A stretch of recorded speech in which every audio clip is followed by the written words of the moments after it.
really just want to encourage you today to think about your finances. It is a big part of life. Again, it's a big part of why we're here. We got to be intentional about it. We don't want to just get by. We don't want to survive. We want you to thrive.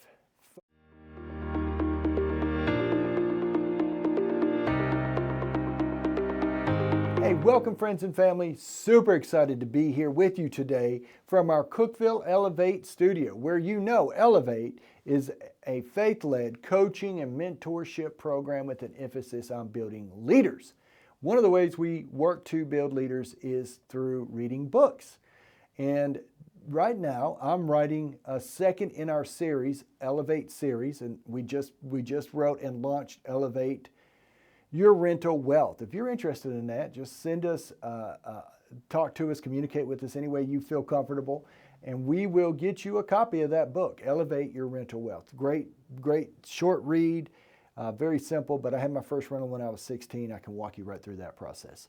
Right now, we're talking about Elevate Your Vision, and we go back to the great Zig Ziglar and the Ziglar legacy. Tom Ziglar, Cindy, Julie Ziglar, and Zig was known for putting the wheel of life together. What did the wheel of life represent? It represented balance in life, right? Like we all know that sometimes balance can be a bit of a myth, right? Like there's going to be times when we're changing lanes and we got to put a really hard emphasis on our career or on our marriage or doing some great spiritual work. There's going to be times when we get a little lopsided, but they don't need to go on forever. That's when we have issues. And Zig was world famous for bringing us back to that thought of having balance in life. Example, let's say our finances is doing wonderful, but our spiritual life is tanking. How long is that finances going to hold up when you might be gaining the world, but losing your soul?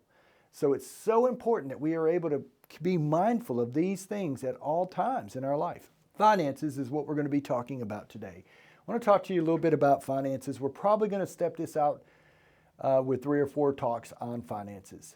And really what I want to talk about is, Zig Ziglar said this great statement that's always stuck with me. He said, hey, money isn't everything, but it's right up there on the you got to have it to live category, right? Like money isn't everything, but let's be honest. While we're in this world, in order to get by day, you got to have a little money. It's part of it. And so we don't need to just sleepwalk that part of our lives. We need to be intentional about our finances. Another thing Zig said always stuck with me. He said, money can buy you a house, but it can't buy you a home. Money can buy you lots of things, but it can't buy you peace of mind. Money can buy you a companion, but it can't buy you a friend. So there's a lot of things money can do, and there's a lot of things money can't do. Money makes a really good servant and a very bad master. And so let's get that clear right in the beginning. When I think about finances, I go back to how did I grow up? I got to know my dad at around 16. And one thing I noticed about my dad is he owned a small business. Anytime we went out, Dad always had a little more money. Now I'm going to say this, owning a small business is not for the faint at heart. He worked hard. He owned his job. And meaning that he was the technician, he went out there and he paved and he seal coated and he knew how to do every bit of that. But he also hired, he also fired, he also made payroll, he also bidded the jobs, he also paid for the equipment, made sure the equipment was being maintained. There was a lot that went into that for Dad. But I also noticed this, that when we, not to compare, but around a lot of our friends, we always had a little money. And I know that was thanks to Dad and his hard work. My mother, God rest her soul, at the age of 16, she passed away. But one thing I noticed my mom had was an inventory of rentals. She always had a few rentals. When she passed away, I was at 16 years old. Mom left a life policy. I took a portion of that, purchased my first rental, and I watched that rental pay itself off several times over a course of 5 years.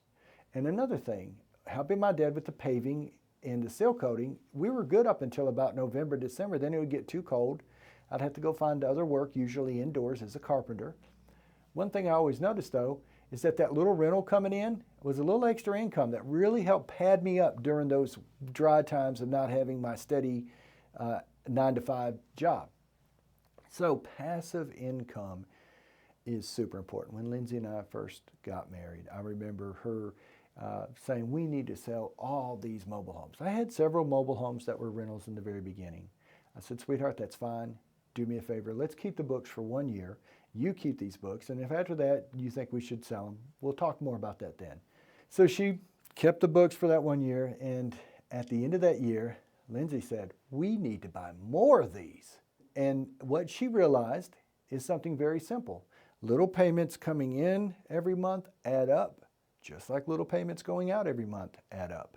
And so having a few mobile homes that were used as rentals, she's seen how significant the blessing was. Also, just side note, I was a horrible landlord.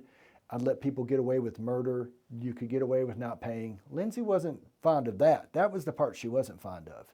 And so she started running the edge. She started kind of qualifying the tenants, and it got a lot better for everybody after that. We had great tenants that would stay long term. But anyhow, Warren Buffett says this makes sense. He said, if you don't figure out a way to make money when you're sleeping, you're going to work the rest of your life. Passive income is a great way of making a living. See, when I sleep, those rentals are still earning. On the weekends, when I'm not at my 9 to 5, those rentals are still earning.